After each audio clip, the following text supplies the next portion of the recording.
Très bien, nous allons pouvoir commencer. Donc bonjour à toutes et à tous et puis bienvenue à cette conférence Midi by Giant. Nous avons aujourd'hui le plaisir d'accueillir Uli Köster, chercheur à l'ILL, donc l'Institut Low-Langevin, responsable d'instruments Lohengrin et production des radioisotopes.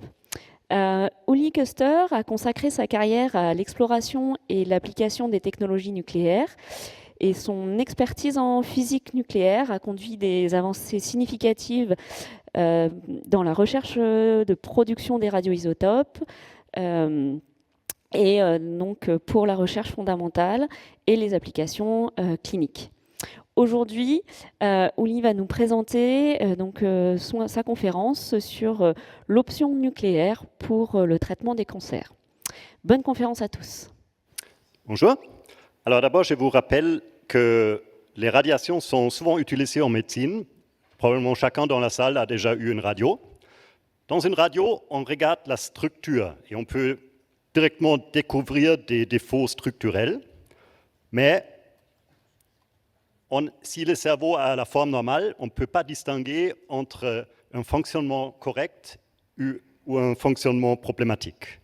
Donc il faut compléter ça avec une imagerie fonctionnelle.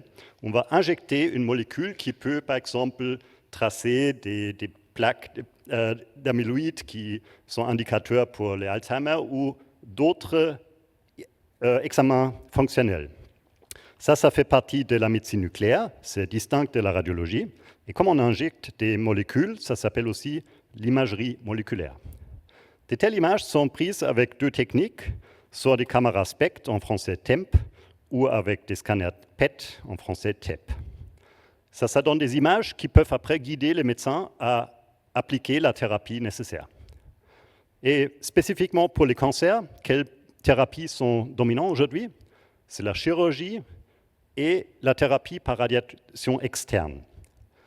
Il y a des énormes progrès récemment avec des robots où plusieurs chirurgiens peuvent opérer en même temps pour accélérer, pour être plus précis. Et il y a différentes méthodes de radiothérapie externe.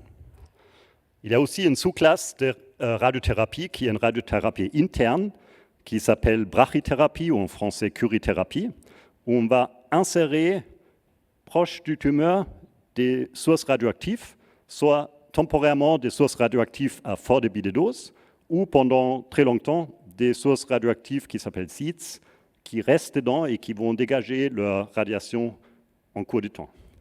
Mais comme pour la radiation externe et comme la chirurgie, il s'agit toujours d'un traitement localisé. Il faut déjà connaître où est le cancer et après on peut traiter le tumeur primaire, peut-être une métastase, deux. Mais qu'est-ce qu'on fait avec un patient comme ça? Donc pour lire ces images, il faut savoir que tout ce qui est noir ici, c'est où il y a les molécules qui sont retenues. L'excès va souvent être éliminé via des reins ou la vessie, donc ça c'est normal que c'est noir. Mais toutes les autres tâches ici représentent des métastases. Et il est clair qu'on ne peut pas appliquer les méthodes standards pour traiter un patient comme ça, parce qu'on ne peut pas découper tous les patients ou irradier de l'extérieur. Donc c'est un problème très ancien. Là, il y avait une longue guerre où ils ont essayé avec la chirurgie. Ils ont gagné quelques batailles, mais pas la guerre. Et après, ils ont sorti des accélérateurs de particules. Donc ça, c'est un des premiers accélérateurs de particules qui était reporté. De nouveau, ils ont gagné des batailles, mais pas la guerre. Et ça a duré 7 ans avant qu'ils aient finalement eu l'idée comment gagner cette guerre de Troie en appliquant une ruse. Et on utilise la même ruse. Ça, c'est la cellule cancéreuse, et on va lui présenter quelque chose qu'elle va bien absorber, et on va mettre un radioisotope dedans. Et donc, le radioisotope va être acheminé à l'intérieur de la cellule par notre molécule ciblée. C'est utilisé depuis très longtemps pour le traitement des cancers de thyroïde, parce qu'une cellule cancéreuse de thyroïde, elle va toujours se souvenir « j'aime bien du iode ». Donc, on peut donner un isotope de iode radioactif, soit pour l'imagerie, on voit ici les images, soit un autre pour le traitement. Et ça, c'est la raison pourquoi le cancer de thyroïde, plus précisément le cancer papillaire, a la meilleure survie entre tous les cancers malignés. Parce qu'on a cette technologie très forte, très ciblée. Donc ça, c'est clairement une application sociétale importante du nucléaire. Maintenant, pour d'autres cancers, c'est plus compliqué, parce qu'il ne suffit pas de donner un élément chimique précis, le iode, et ça va tous dans un cancer de pancréas ou de prostate. Il faut trouver déjà des cibles qui sont surreprésentées sur les cellules en question. Ça peut être des récepteurs de peptides ou des antigènes. Et après, il faut les cibler avec un vecteur, avec une molécule qui peut exactement cibler ces récepteurs à la surface de la cellule. Et ça peut être un peptide, un anticorps, ou suivant ce qu'on veut cibler. Ça, c'est seulement le vecteur. Et puis, il faut mettre un lien chimique pour porter les radionuclides au bon endroit. Donc, ça nécessite vraiment une collaboration très multidisciplinaire pour faire ça avec succès. En français, on appelle cette méthode radiothérapie interne vectorisée. Vectorisée parce qu'on utilise cette molécule, le vecteur, pour acheminer les radioisotopes dans la cellule. Un exemple, c'est ça c'est un peptide où on met ici une cage chimique, un chélateur, qui porte à l'intérieur un élément chimique de trivalent qui peut être soit un isotope d'imagerie, soit un isotope de thérapie. On va d'abord administrer ça et regarder pour chaque patient, avant le traitement, si lui, il a vraiment les bons récepteurs au bon endroit pour que ça aille vers le cancer et pas ailleurs. Et après, on va administrer la dose thérapeutique. On voit ici un exemple où l'image en bas montre la réception pour l'imagerie. Donc ici, il y a plusieurs métastases dans le foie d'un cancer de pancréatique.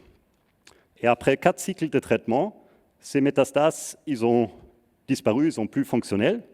Et on voit aussi sur le CT, sur la radiographie, qu'ils ont rétréci.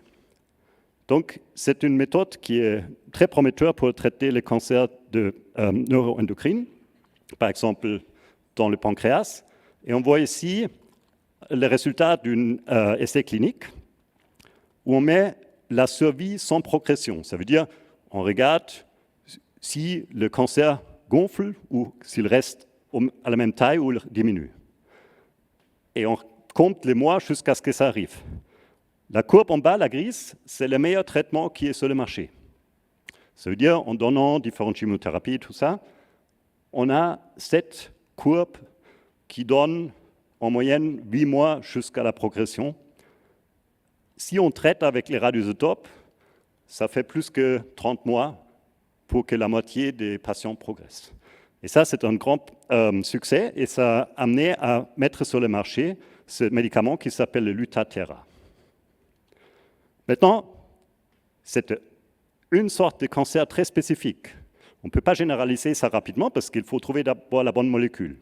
Donc, comment faire pour d'autres cancers? Le problème, c'est combien de guerres vous connaissez qui ont été gagnées avec un cheval de Troie. Donc, les attaques mongoles contre les Chinois, ils n'ont pas dans l'histoire un cheval, parce que peut-être les Chinois n'étaient pas très intéressés par les chevaux, ni les Espagnols contre les Incas. Et moléculairement, il y a même le risque que ça puisse rentrer dans la cellule cancéreuse et après, ça soit rejeté. Ça, vous pouvez voir dans les Monty Python. Donc, ils ont d'abord entré le cheval de Troie, mais après, ils n'ont pas aimé et l'ont rejeté. Ce qu'il faut faire, c'est de trouver la bonne molécule pour la bonne cible. Et ça, c'est une longue recherche. Donc, peut-être il fallait trouver des molécules comme ça pour impressionner les Chinois, pour ouvrir leurs portes. Ou bien ça, c'est pour les Incas. Et récemment, on a réussi à trouver ça pour le cancer de prostate. Donc là, on voit le patient du début qui a plein de métastases. Et après 3 traitements avec une molécule qui peut cibler le cancer de prostate et le lutécium, on voit qu'ici, il y a seulement les images des voies naturelles d'élimination de cette molécule d'imagerie. Donc, c'est 2 groupes qui ont développé indépendamment 2 variantes de cette molécule, une à Heidelberg et une à Munich. Et puis, ils ont tout de suite lancé des essais cliniques. Et la première trentaine de volontaires pour ça, c'était des médecins en retraite qui souffraient d'un cancer de prostate et qui savaient que ce qu'ils ont prescrit toute leur carrière ne sert pas grand-chose. Et ils étaient les premiers à être volontaires pour ce traitement. Et après, ici, il y avait un grand essai avec 500 ou 600 patients qui a amené à une mise sur le marché en 2022. Donc, c'est très rare d'avoir quelque chose de la première recherche arrivée sur le marché en 7 ans. Et en France, c'est maintenant de plus en plus d'hôpitaux qui mettent ça en place. Ça s'est déjà dépassé.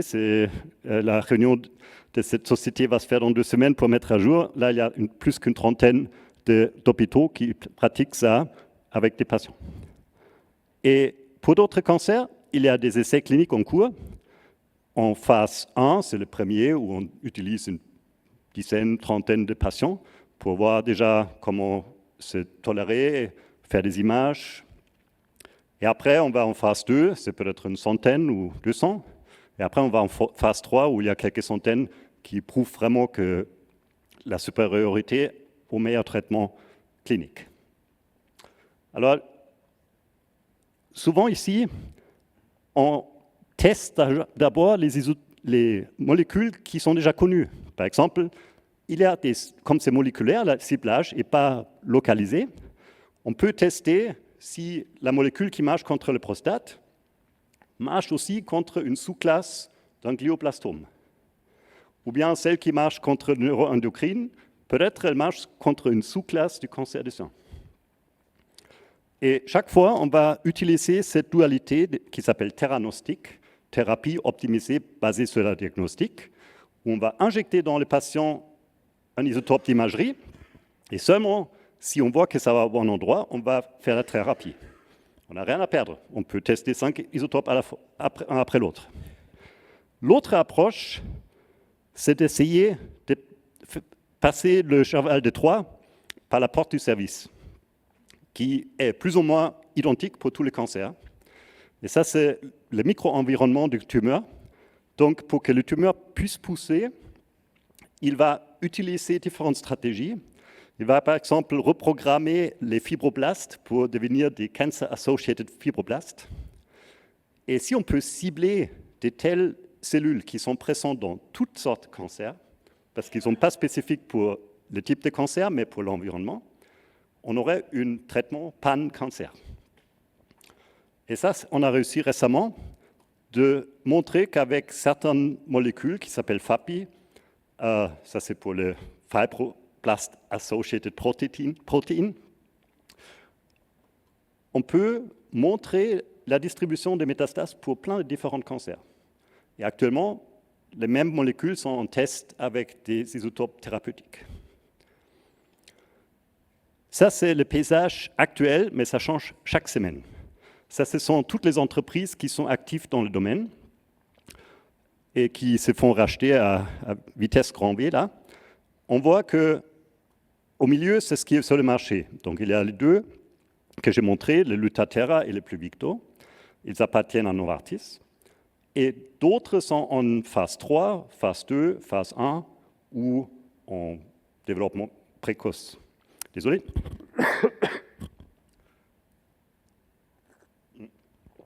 Les rhumes standards ne se traitent pas encore avec les radioisotopes. On voit ici que souvent, c'est des carrés parce que c'est dominé par le lutécium, qui est un émetteur bêta. Après, pour certaines applications, on cherche aussi des émetteurs alpha qui peuvent avoir un parcours plus court. Par exemple, les bêta, ils ont un parcours de quelques millimètres. Donc, pour traiter des mini-métastases, c'est très bien.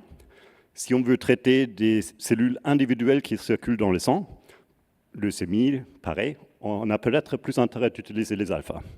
Et encore en recherche fondamentale, c'est l'émission des électrons Auger, qui peuvent faire un dégât très très fort s'ils sont émis proches de l'ADN. Alors on a vu, il y a plein de maladies qui peuvent se faire traiter par des radioisotopes. Maintenant, on va regarder comment on les produit. Déjà, qu'est-ce que c'est un radioisotope? Bon, vous connaissez tous la table de Mendeleïev qui classe les éléments chimiques. Et presque tous les éléments chimiques ont plusieurs isotopes qui ont tous le même nombre de protons, ça caractérise l'élément chimique, mais qui se distinguent en nombre de neutrons. Et pour montrer ça sur un tableau, les physiciens nucléaires, utilisent cette variante de la table Mendeleïev. On montre verticalement le nombre de protons, donc ça c'est l'élément chimique, et horizontalement le nombre de neutrons. Et par exemple, si j'ai ici 2 protons, 2 neutrons, ça fait 4, c'est hélium 4. Et puis, on voit au milieu, c'est noir. Ça, ce sont des isotopes stables qu'on trouve en nature, à peu près 250. Ça, ce sont les isotopes qu'on peut utiliser comme une cible pour tirer dessus avec différentes radiations, pour les transmuter, convertir dans des isotopes radioactifs. Puis on voit à droite ici des radioisotopes qui sont marqués en bleu.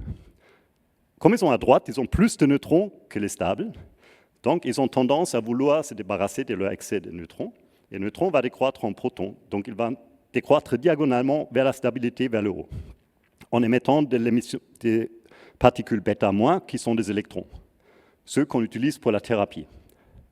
Et de l'autre côté, on a un excès de protons qui veut se transformer un proton en neutron, et ça va émettre par exemple des positons qui est utilisé pour l'imagerie TEP. Donc on a besoin des deux. Pour le diagnostic, on va plutôt favoriser ceux qui sont rouges, et pour la thérapie, on va favoriser ceux qui sont bleus. Alors, ça fait un peu comme une séparation de montagne entre les deux. Et pour maintenant produire quelque chose qui a plus de neutrons, on a besoin d'abord des neutrons. Et ça, on a dans des réacteurs. Vous voyez, la lumière de Cherenkov, qui est jolie bleue, elle nous rappelle le bleu sur la charte nucléaire. Donc, si je prends une cible stable, ici, je capte un neutron, je vais à droite. Si je tire dessus avec un proton ou un alpha, et j'éjecte des neutrons, je vais en haut à gauche. Ça fait qu'il y a ces deux types de machines qui doivent coexister. Et quand je vais ici tout en haut pour les émetteurs alpha, c'est plus compliqué, on peut faire avec des réacteurs, avec les cyclotrons. On peut même certaines trouver dans des chaînes de décroissance naturelles. Vous voyez, ça c'est des yellow cakes, c'est des contenants de l'uranium, et les émetteurs alpha, c'est jaune. D'ailleurs, là-haut, le cyclotron, il n'y a pas tous les cyclotrons qui sont peints en rouge, mais quand vous les ouvrez, vous voyez toujours des électrodes en cuivre qui sont un peu rougeâtres. Maintenant, vous pouvez vous souvenir pour toujours le code couleur de la charte nucléaire de Karlsruhe. Pour faire du fluor 18, qui est l'isotope de prédilection pour l'imagerie TEP, on va utiliser de l'oxygène 18, qui est présent en nature, mais en faible quantité, donc il faut l'enrichir. Et on va tirer dessus avec des protons pour émettre un neutron et produire du fluor 18. Comme il vit un peu moins que 2 heures, il faut avoir beaucoup de cette machine. Donc ce sont des petits cyclotrons qui tirent dans de l'eau qui contient l'oxygène 18. Et à côté, il y a une cassette automatique qui va séparer le fluor 18. Et puis, on va l'acheminer à l'hôpital. Et là, on voit la carte des cyclotrons qui font du fluor 18 en France, chaque fois avec le centre et symboliquement un rayon qui correspond à peu près à 2 heures. Bien sûr, ça dépend de s'il y a une bonne route ou pas. Et aussi, ça peut traverser les douanes. Ça veut dire qu'il y a à Karlsruhe qui le produisent pour la France et vice-versa, différentes molécules. Donc c'est vraiment pan-européen, l'échange des radioisotopes. Mais on voit qu'on a besoin vraiment beaucoup parce que c'est imposé par la logistique pour des périodes courtes. Et ça, c'est en construction. Maintenant, on va vers les riches en neutrons. Et là, on trouve notre lutetium, qui, lui, est produit indirectement. Ça veut dire qu'on utilise l'élément voisin, l'isotope 176 ytterbium, qui enrichit fortement. Et après, on l'expose au neutron, qui capte un neutron, et lui, il décroît pour produire le lutetium. Et après, on a 2 éléments chimiques séparés. Avec une séparation chimique très poussée, on peut séparer de lutetium pur et récupérer ytterbium. Comment on obtient ce ytterbium 176 ? On prend déjà de l'ytterbium pur et on le passe par un séparateur de masse, une sorte de calutron.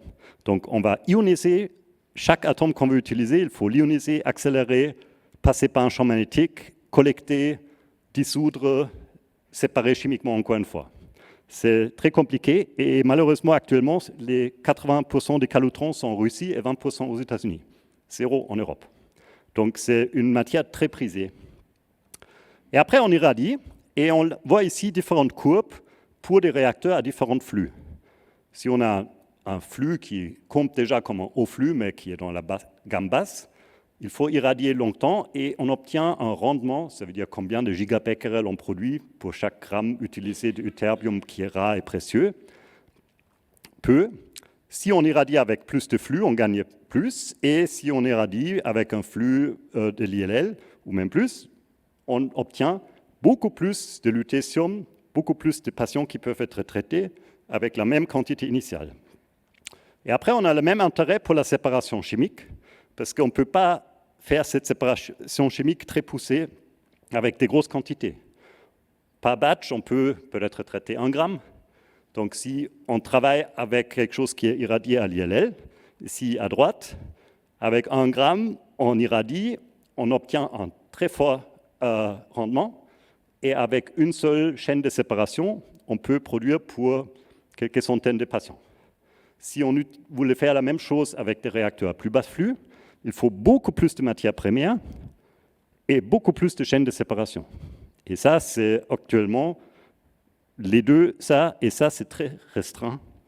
Et ça amène que beaucoup de gens sont intéressés d'irradier chez nous. Là, on a une liste mondiale des réacteurs qui, en rouge, ceux qui, pour raisons techniques, ne peuvent pas faire le lutetium, qui peuvent produire le lutetium. Le premier en Oak Ridge, il a le plus haut flux, mais il est focalisé à faire d'autres isotopes qui nécessitent aussi un très haut flux, comme le californium et d'autres choses. Il n'est pas dans la production journalière de lutetium. Donc si on regarde cette carte mondiale, et maintenant le diamètre représente le flux disponible pour faire le lutetium, il y a vraiment le plus haut à Grenoble. Après, il y a d'autres réacteurs en Europe. Il y a même des réacteurs en Afrique du Sud, en Australie, aux États-Unis. Et comme le lutetium, il vit 1 semaine, on peut l'échanger. En avion, ça prend 1 journée pour aller à l'autre endroit. Ça veut dire qu'on vit dans un marché mondial, global. Donc, à l'ILL, on va utiliser des dites doigts de gants. Donc, ce sont des tubes qui rentrent dans le bidon réflecteur où il y a les très hauts flux de neutrons. Et pour les irradiations, on ne va pas utiliser des doigts de gants horizontales qui, eux, sont destinés à amener des faisceaux de neutrons vers les expériences. Mais on va les charger via un faisceau ou un doigt de gant vertical, presque vertical, incliné.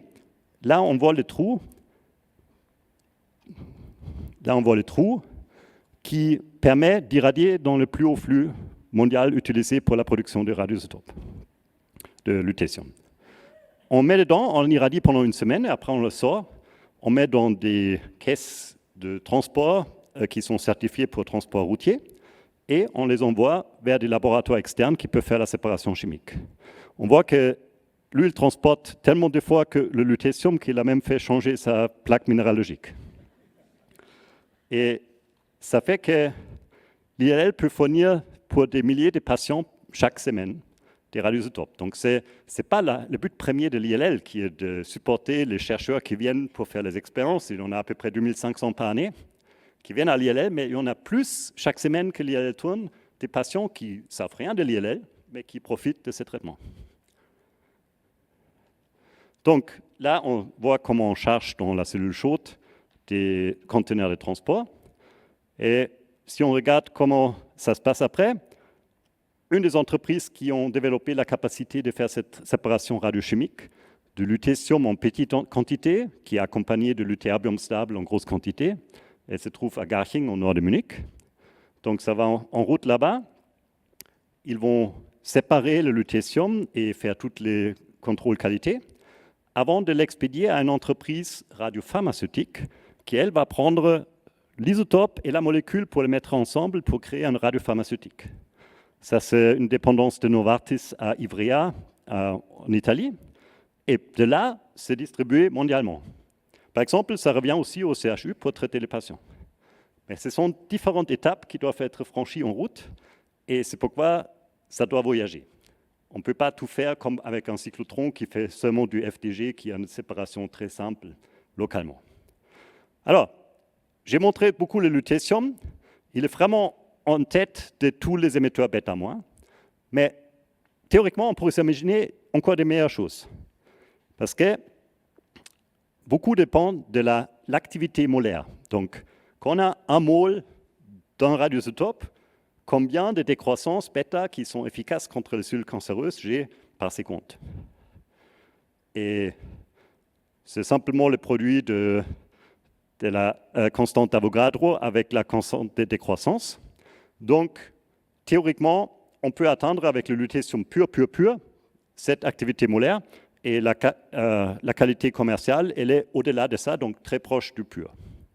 On ne peut pas gagner grand-chose là-dessus. Maintenant, on peut s'imaginer, comme pour un très bon coureur qui a été même étudié pourquoi il gagnait toujours, comment on pourrait l'améliorer encore? En donnant des pieds plus longs. Comme ça, avec chaque pas, il fait un parcours plus long. Pied plus long, ça veut dire un lambda, une constante de décroissance qui est plus grande, ça fait une période qui est plus petite, parce que l'inversement proportionnel. Scandium 47, avec lui, on peut obtenir une activité molaire plus élevée. Autre méthode, on lui donne plus de pieds. Donc, pour un radioisotope, chaque fois qu'il décroît, le terbium, il n'émet pas seulement le bêta. Là, c'est le lutetium. Rouge, c'est le bêta. Et après, bleu et vert, bleu, c'est des électrons de conversion. Et vert, c'est des électrons Auger. Ce sont d'autres espèces d'électrons qui sont émis dans le processus de décroissance. Et le terbium, il a le même spectre bêta, mais en plus, il a beaucoup plus d'autres électrons à basse énergie qui peuvent fournir de la dose à très courte distance de quelques dizaines de micromètres. Donc, c'est très prometteur. Et des essais en collaboration avec le PSI en Suisse ont montré qu'avec la même activité, on peut tuer beaucoup plus de cellules cancéreuses. Donc, pour différentes sortes de cellules, c'est un grand avantage. Par contre, cet isotope, il n'est pas commercialement disponible. Et ça, c'est un grand problème, parce que l'industrie, elle attend qu'il y ait un succès clinique où ils savent qu'ils peuvent vendre pour 100 000 patients. Et on ne peut pas lancer des essais tant qu'il n'y a pas une fourniture industrielle. Aux États-Unis, ils ont un très joli modèle parce qu'ils vivent dans des États-Unis. Donc, ils ont un projet, le DOI, un programme qui fournit des isotopes pour tous les chercheurs. Et pour ça, ils mettent ensemble les réacteurs, les cyclotrons, les autres accélérateurs, les laboratoires radiochimiques, pour fournir des isotopes qui ne sont commercialement pas disponibles. Bon, ça c'est les États-Unis. En Europe, malheureusement, on n'a pas encore les États-Unis d'Europe. Vous pouvez faire une différence après-demain. Mais on a des projets européens financés par l'Union européenne pour fournir des radioisotopes pour la recherche. Et ça, c'est le projet PRISMAP, qui est un réseau de différents laboratoires qui fournissent des radioisotopes pour la recherche. Maintenant, qu'est-ce qu'on fait là-dessus? Alors, on fait des irradiateurs. Nous, on est dans les irradiateurs. Donc, il faut s'imaginer, nous, on est le paysan qui est éleveur de cochons. Mais on ne peut pas manger des cochons. Personne ne mange des cochons. Il faut d'abord les transformer en porc. Donc, il faut un abattoir qui casse l'ampoule irradiée. Et après, il faut faire une séparation physique des os de la viande. Et après, il faut une transformation chimique. Par exemple, il faut les rôtir. Et puis, on peut soit l'utiliser direct, comme le iode 131, ou soit il faut les lier avec quelque chose pour l'affiner. Et ça, c'est typiquement quelque chose très peu qu'on rajoute, mais ça rend beaucoup plus cher. Et à la fin, on a un produit qui est prêt à la consommation. Donc ça, c'est une représentation de ce que les différents labos dans le réseau de PRISMAP ils font. Et on a un deuxième projet qui se focalise sur d'autres isotopes, qui est plus en amont pour développer la meilleure ciblerie et tout ça. Et pour donner une future vision, on a une telle demande actuellement qu'on va installer un deuxième doigt-de-gant pour l'irradiation, pour doubler notre capacité. Et c'est intéressant que c'était déjà prévu quand l'ULL était conçu dans les années 60. Donc, il y a des ingénieurs, il y a 2 générations en arrière, qui avaient la vision qu'un jour, ça va devenir important, et qui avaient mis ça sur les plans et dans la description de notre cadre de sécurité. C'est tout prévu, on doit seulement les commander et mettre dedans. Alors, je vous remercie de votre attention. Et là, vous avez un peu de littérature pour lire à la maison.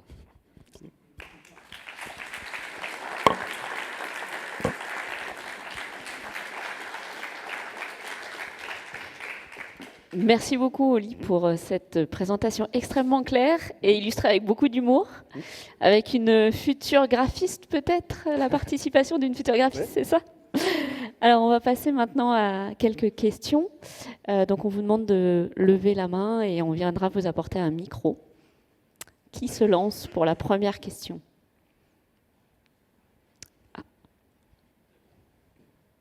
Moi, je veux bien avoir Ça marche là? Question naïve. Il n'a pas été question de tritium. Pourtant, ce serait facile à ingérer. Est-ce qu'on peut rien faire avec le tritium? Oui, on essaye de ne pas utiliser des éléments chimiques qui sont déjà présents dans le corps, parce que pour ça, il y a plein d'enzymes et d'autres qui peuvent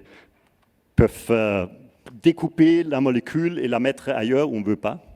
Donc c'est pourquoi on va toujours voir des éléments chimiques qui